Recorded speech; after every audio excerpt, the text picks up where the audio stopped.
Mujer, Dios es suficiente. Hechos de impacto relatados por personas que testifican del poder que Jesucristo tiene para sanar, liberar y cambiar vidas. Atrévete a creer y recibe tu milagro. Porque mujer, Dios es suficiente. Que Dios les bendiga. Bienvenidos a su programa Mujer, Dios es suficiente. En esta ocasión con nosotros el licenciado Raúl Corleto. Bienvenido. Muchas gracias. Es un honor y privilegio estar aquí con ustedes. Demos inicio a nuestro programa presentando a nuestra anfitriona, Dorita. Bienvenida. Y gracias a ustedes por sintonizarnos y compartir este tiempo tan precioso, edificando nuestras vidas. Y en esta ocasión vamos a escuchar el testimonio del licenciado Raúl Corleto. Y él nos va a contar qué ha hecho Dios en su vida. Y en primer lugar, le preguntaremos cómo fue que él pasó la niñez, pero con el conocimiento de Dios. Amén. Pues la verdad es que Dios ha hecho muchas cosas en mi vida. Desde antes que naciera, inclusive, mi madre rompió la fuente y pasó 3 días sin el líquido amniótico y ella no sabía que como era primerizo, ¿verdad? Y bueno, desde ahí el Señor me estaba guardando.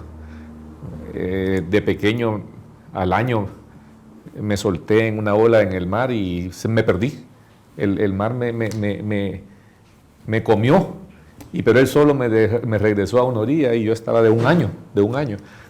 Desde pequeño el Señor me ha guardado tantas veces y yo digo, Dios tiene un plan perfecto para cada uno de nosotros y en mi caso yo lo he podido ver y se lo agradezco, ¿verdad? Pues no sé, más adelante parte de ese plan fue que mi padre pues nos llevó a los caminos del Señor. Cuando yo tenía 7 años ya él nos llevó a toda la familia. Llegó un día bien contento porque alguien lo había invitado a una iglesia y la importancia de que invitemos gente a la iglesia. Uno no sabe lo que está alcanzando no solamente al que invita, sino que a la familia de él. En este caso así fue.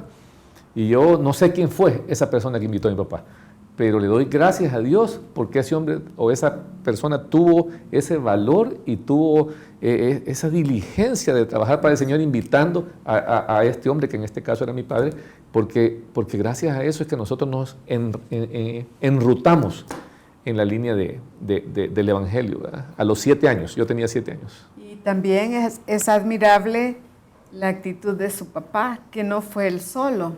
No.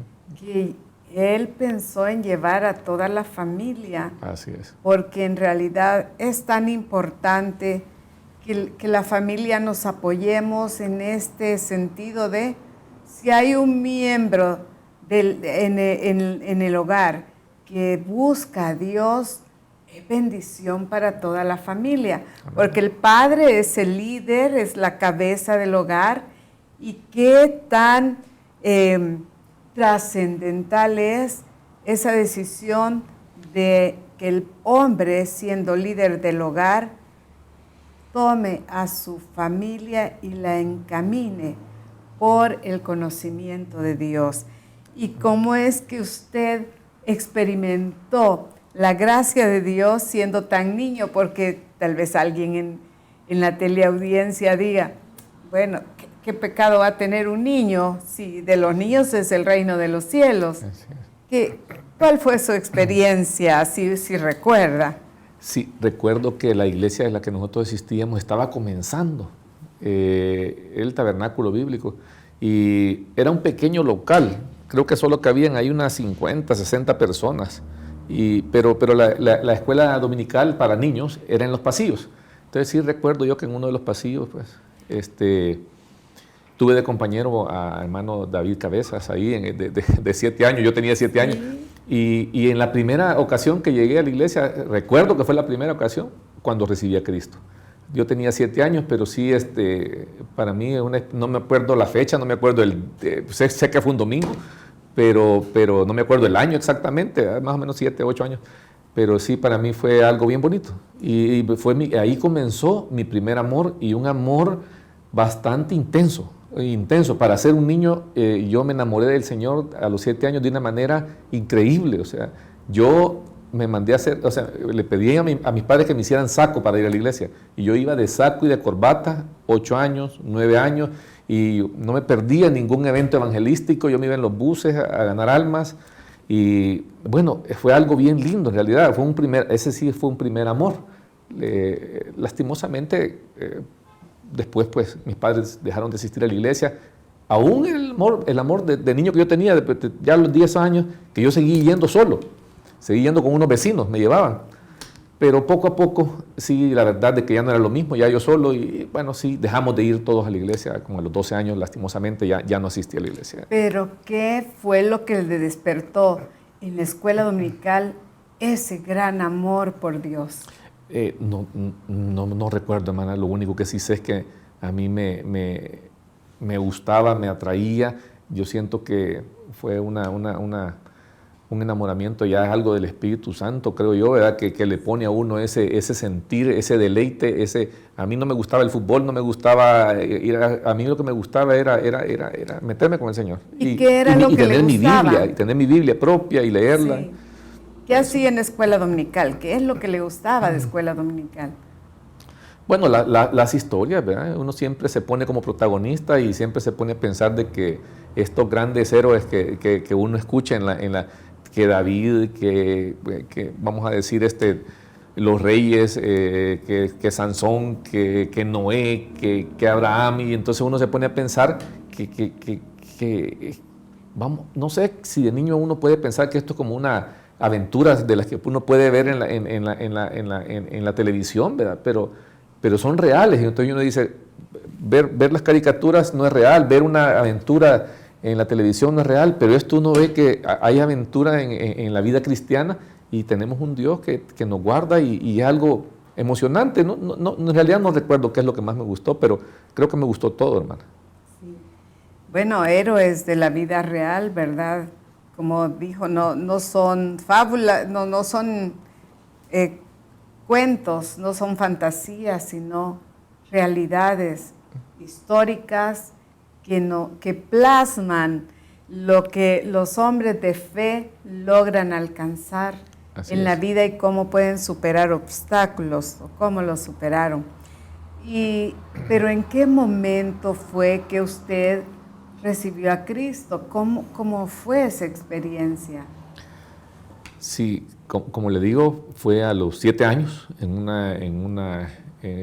no recuerdo de qué fue la enseñanza, fue mi primera vez que llegué a la iglesia, pero sí sentí que tenía esa sensibilidad de aceptar la voz de Dios, y algo bien importante que me gustaría recalcar si algún padre nos está viendo, es ese versículo de instruye al niño en su camino, y aun cuando fuere viejo no se apartará de él.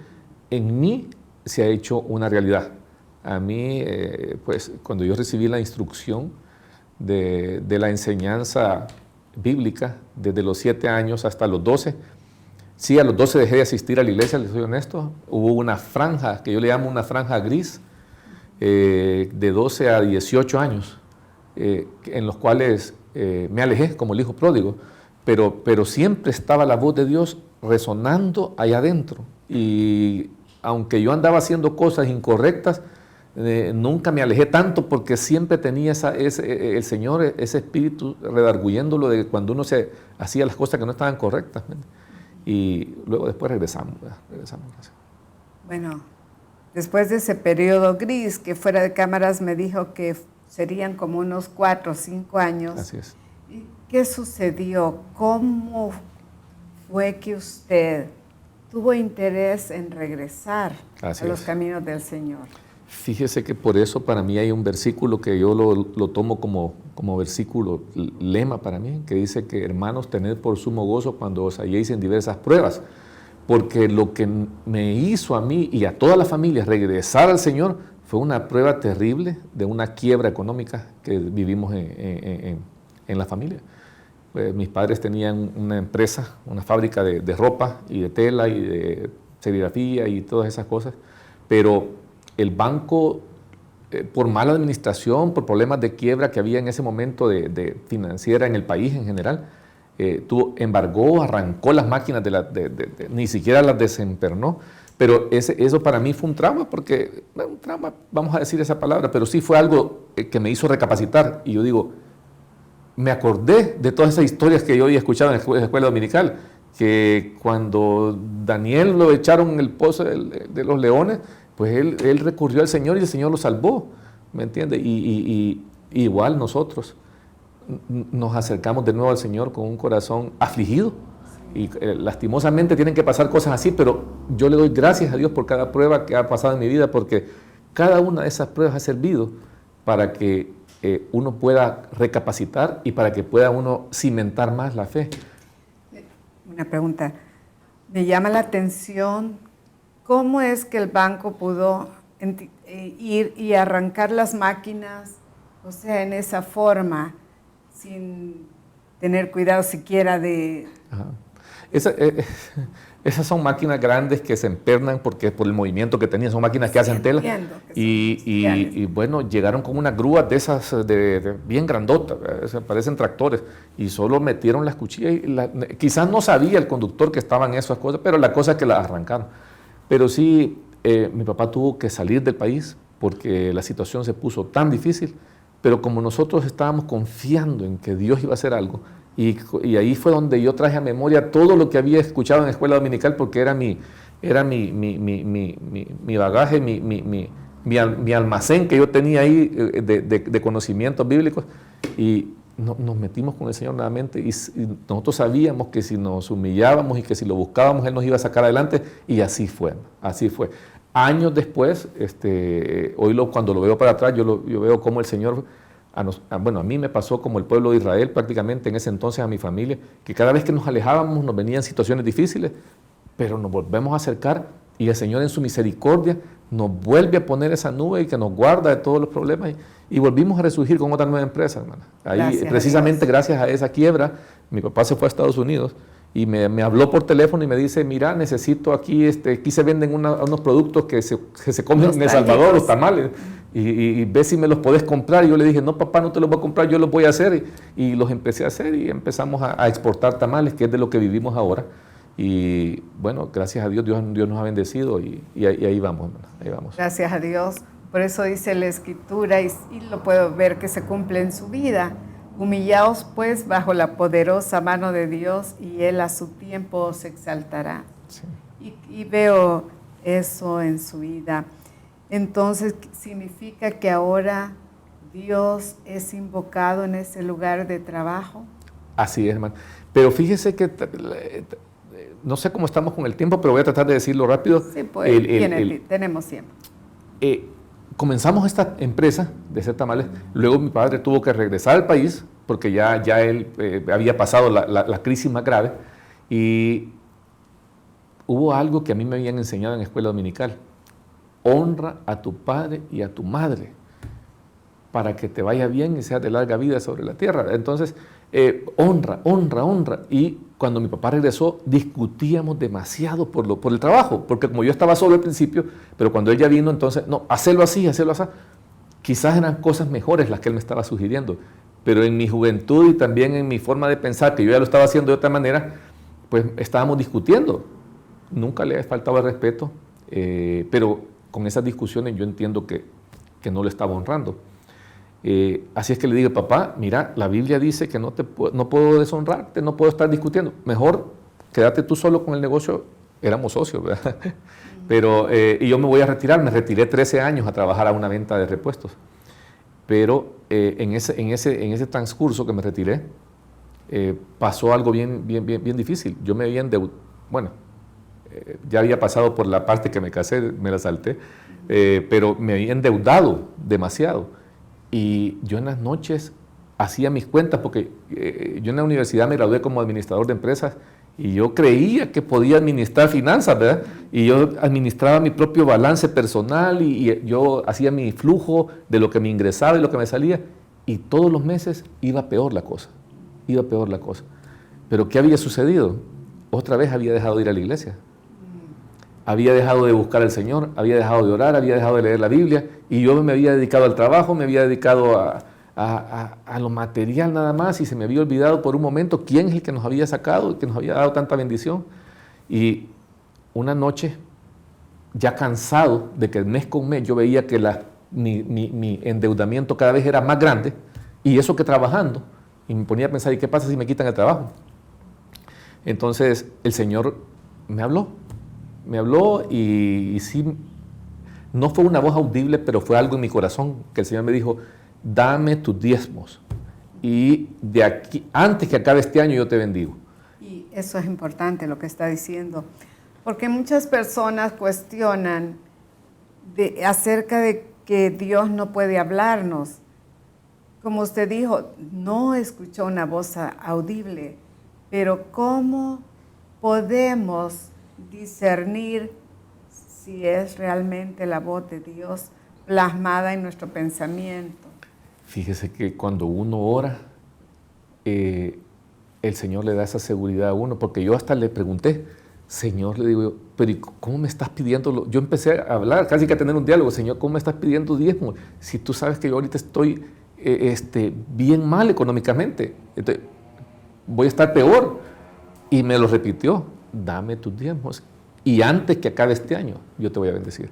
Y hermana, esto fue vamos a decir, en un agosto, en un septiembre, antes que acabó ese año, el Señor me libró de todas mis tarjetas de crédito, milagrosamente. Fue un milagro, porque no fue un familiar que me dio dinero, no fue la lotería, fue un milagro increíble, que no tengo, otra ocasión tal vez le explico más, pero fue un milagro que vino se oye raro, pero vino de Wall Street, de la Bolsa de Valores, de allá vino ese milagro. Y no solo eso, todavía di la prima de la casa donde actualmente vivo, con ese milagro. Y eso fue en menos de 4 meses. Y yo había pasado, vamos a decir, quizás 1 año, año y medio, cada vez endeudándome más. Y bueno, ahí el Señor me demostró una vez más que cuando uno se acerca a Él, la misericordia de Dios siempre está disponible. Lo importante es que entendamos que solos no vamos a poder, que necesitamos de Dios. Él siempre está ahí pendiente de sus hijos. Él está ahí, y tanto que encontramos en las Sagradas Escrituras, en Malaquías, sí, una promesa respecto a ser fieles en nuestros diezmos y en nuestras ofrendas. Y dice, probadme en esto, que yo os abriré las ventanas de los cielos. ¿Qué le diría a aquellas personas que tienen duda, aquellos cristianos que tienen duda respecto a dar los diezmos y dicen, no, esto no es para nuestros tiempos? Yo tenía esa duda también, y fue lo que le pregunté al Señor. Y la verdad de que la palabra de Dios es para siempre. El mundo entero va a pasar, pero su palabra no va a pasar. Y si hay algo más cierto que la palabra de Dios no existe.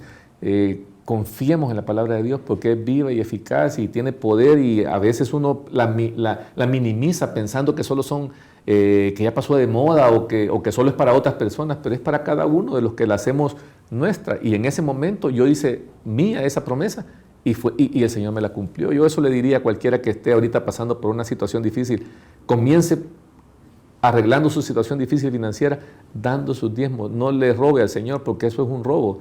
Y acarreamos con eso, la palabra correcta es decir maldición. Pero cuando empezamos a cumplir con el Señor, y si usted está pasando por una situación difícil, es más fácil dar los diezmos, porque está ganando poco, no le alcanza. Entonces, pero el Señor no se queda con nada. El Señor no se queda con nada. Me gustaría saber qué hizo el licenciado Corleto para transferir el conocimiento de la palabra de Dios y esa convicción con la que vive a sus hijas. Bueno, aparecen mis hijas, ¿verdad? Y no quiero dejar de darle la gloria a Dios por el milagro de mi hija, de mis 2 hijas, pero de mi hija mayor cuando nació. Unos 15 días antes de que ella naciera, el doctor nos llamó y nos dice que mi hija venía con cálculos en los riñones, con piedras. Eso no eran cálculos, eso era totalmente lleno de piedras los riñones, y que se veía a través de la ultra que le decía mi esposa. Y nosotros, el Señor nos puso a orar por esta niña, 15 días antes de una manera más exagerada, porque repitieron los exámenes y se miraba que la niña venía, pero mal, había que operarla al nomás nacer. Y eso pasó. El doctor en algún momento me dijo a mí, mira, me dijo, este no es problema mío, yo solo soy el ginecólogo, yo me voy a preocupar por tu esposa, por tu hija se va a preocupar el pediatra, pero porque él sabía por qué me lo estaba diciendo, porque mi hija venía bien mal. Luego nació mi hija y yo entré al parto y cuando el doctor se estaba lavando las manos, me dice, no sé qué pasó, pero esperábamos una niña Down y no te habíamos dicho. Pero, y una niña Down también le trae amor a la familia, no estoy diciendo nada de lo contrario, pero lo que estoy diciendo es que el Señor nos puso a orar 15 días antes y de una manera de hincados con mi esposa y ella con la gran panza, pero nosotros pidiéndole por esa niña y el Señor pues nos permitió una niña hasta cierto punto, podemos decir sana, pero le hicieron nuevamente los exámenes en sus riñones y la sorpresa fue que la vejiga de ella se le había agrandado al doble o un poco más de lo normal, porque estaba tapada, porque una de esas piedras se había movido. Y apareció lo que reflejaba la primera ultra, que ella venía totalmente llena de piedras. Eso fue un día de nacida. Y llega el especialista y me dice, la tengo que operar mañana. Y yo le digo, ¿cómo la va a operar si tiene un día? Le digo yo. ¿Y sabe lo que me dice? Me dice, he operado más pequeños. Y yo casi que me da algo, porque le dije, ¿cómo más pequeño de un día no puede haber? Le digo yo. Y me dice él, no, que han nacido de 7 meses, me dice. Ah, ok, le entiendo. Pero con mi esposa, aquí viene el milagro. Empezamos a llorar. Ella con una cesárea, me acuerdo que se levantó de la cama, hincados, llorando, clamando al Señor nuevamente. Y al siguiente día que teníamos que hacer el examen para ver de dónde tenían que operar a mi hija, si era a la salida del riñón, en medio o a la entrada de la vejiga, porque él tenía que saber por dónde iba a buscar la operación. Todo había desaparecido. Un milagro de eso que yo he vivido y que nadie me puede decir, ¿verdad? Es un milagro de un día para otro, el Señor arregló, cambió esos riñones. Y yo no vamos a decir incredulidad, porque yo estaba agradecidísimo con el Señor, pero en mi forma de pensar, yo dije, a mi hija yo le voy a dar agua de coco, para que los riñones nunca le vayan a fallar en su vida, porque según yo, pero cuando Dios hace algo, lo hace tan perfecto, que los riñones, bueno, la quedé llevando controles, nunca más hubo necesidad. El doctor nos dijo al final, ya no me la traigan más controles, esta niña nunca va a padecer de esto, está re bien. Y el Señor a veces le hace a uno algunas gracias que le hacen reír a uno. A mi hija no le gusta el agua de coco, pero no la puede ni sentir. Y yo digo, pues como quien dice, mira, es que vos no la necesita. Vos no la vas a mantener sana, aquí el que la mantengo sana soy yo. Entonces ese fue un milagro. Y luego después de ese milagro, o sea, ¿cómo no le íbamos a enseñar a mi hija a tener el temor de Dios? Y empezamos todas las noches, siempre de pequeña, mi esposa y yo les hemos leído la Biblia, hemos orado juntos, en las mañanas también. Muchas gracias. Sé que usted es un hombre de oración, lo vemos en su testimonio. Cuéntenos, ¿cómo nació su grupo de oración? El grupo de oración fue una cosa también bien curiosa. Me recuerdo que vino Franklin Graham, no me acuerdo el año, con el año estoy fallando un poco, pero sí sé que fue hace 18 o 19 años.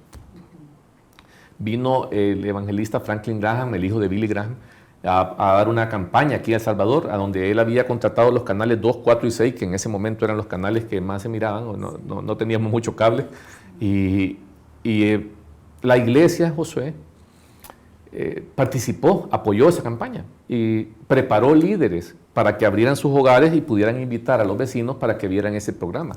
Y sí recuerdo que había unos cursos de preparación que duró, no sé si un mes o 3 semanas, pero yo quería venir, de todo corazón quería venir, pero en el trabajo que yo estaba en ese momento, en la venta de repuestos, no pude, es una cosa que me agarró y no pude. Yo tenía tristeza porque no había podido venir, porque yo quería abrir la casa para invitar a los vecinos. Pero un domingo antes estábamos en el culto y pues nuestro pastor dijo, si usted no pudo venir a las capacitaciones, pero siente el deseo de abrir su casa, ábrala, dijo. Y pues yo dije, este Señor me está hablando, o sea, yo soy esa persona. Y yo abrí la casa, me fui donde un vecino y con él invitamos a otros. Y desde ese entonces para acá está abierto ese grupo de oración y pues ahí adoramos, glorificamos a Dios semana a semana. Y si bien es cierto, muchos hermanos han llegado, se han ido, y yo a veces me pongo a pensar yo, Señor, se va a acabar este grupo. Pero después me pongo a pensar cómo comenzó. Y yo digo, si el Señor lo comenzó, Él lo va a mantener. Y han llegado nuevos hermanos, y ese grupo sigue abierto. Y para mí es un gozo poder tener poder servirle al Señor a través del grupo de oración en la casa y poder ayudarle a las personas que llegan con algunas necesidades también, como todos tenemos necesidades siempre, y ahí nos ayudamos unos con otros, oramos unos con otros, nos levantamos los brazos unos con otros, lloramos unos con otros y nos reímos unos con otros y también comemos. Y podemos ver el resultado de una vida de oración, nos conduce a ver milagros, pero también a permanecer firmes en la fe en Dios, en la comunión con el Señor y también realizando el servicio del Señor. Podemos decir entonces que Dios es suficiente para la familia Corleto, porque usted representa a su familia. Así y ya expresó los milagros que han visto. Es completamente cierto, hermana. Dios es suficiente. Y pienso yo de que si estamos con Dios, no importa la situación que estemos viviendo, Dios es suficiente para poder darnos ese gozo y esa paz en medio de la dificultad. Porque no es que a Él se le haya escapado de la mano, Él está trabajando algo más grande que nos va a enseñar más adelante. Pero ahorita simplemente démosle gracias a Dios. Si usted está pasando por una situación difícil, dele gracias a Dios y siga confiando en Él, porque Él ahí está y siempre nos oye. Y sí, hermana, Dios es suficiente y lo puedo testificar en mi vida y en la vida de mi familia. Muchas gracias, licenciado Corleto. Y a usted le invitamos a experimentar la gracia y el perdón de Dios. Solamente a través de una oración genuina, pidiéndole al Señor perdón por sus pecados, experimentando ese dolor por ofender a Dios, por negarle tal vez. Pero ahora, cuando ya podemos nosotros reconocer su sacrificio en la cruz del Calvario, que es eficaz para nuestras vidas, podemos entrar a esa vida, como decía el licenciado Corleto, es una vida de aventura, aventuras con Dios, experimentando el poder, el favor de Dios, pero también la eficacia, la veracidad de su palabra. Deseamos que Dios bendiga su vida y que puedan también experimentar que Dios es suficiente para todo hombre, para toda mujer, para todo joven, para toda familia. Dios es suficiente y Él quiere extender su gracia, sus favores sobre ustedes. Deseamos la bendición, los milagros de Dios para usted. Que el Señor le bendiga y hasta el próximo programa. Hemos escuchado a un hombre que como resultado de una vida de oración ha visto milagros y ha vivido en paz en medio de las tormentas. ¿Qué esperas tú para hacer a Jesucristo tu Señor y tu Salvador? Dile que venga a tu vida, que sea el Señor de tu vida. Arrepiéntete de todo corazón de tus pecados y cree que Él llevó esos pecados en la cruz del Calvario. Hazlo y vivirás esa vida de paz y de milagros que llevaba y que lleva el licenciado Raúl Corleto. Que Dios te bendiga y hasta el próximo programa. Mujer, Dios es suficiente. Al finalizar el programa, les dejamos con esta maravillosa promesa. Y vosotros estáis completos en Él, que es la cabeza de todo principado y potestad. Colosenses 2:10. Si necesitas ayuda, escríbenos a la siguiente dirección: info@iglesiajosue.org o comunícate al PBX 25 14 47 47.